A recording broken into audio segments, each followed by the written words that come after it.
Ya, kena PPPU juga.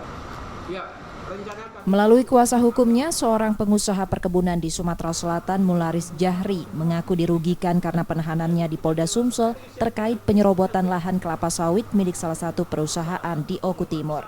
Kuasa hukum menyatakan pengelolaan di lahan merupakan milik kliennya, bukan dari perusahaan lain.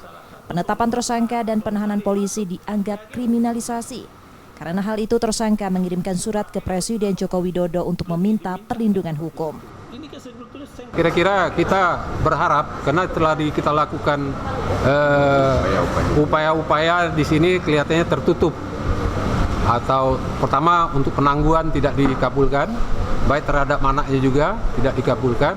Kemana lagi kalau kita ini? Makanya minta yang paling tertinggi yaitu dia Presiden, biar Presiden menurun tim untuk klarifikasi dan juga notifikasi tentang kebenaran daripada permasalahan ini.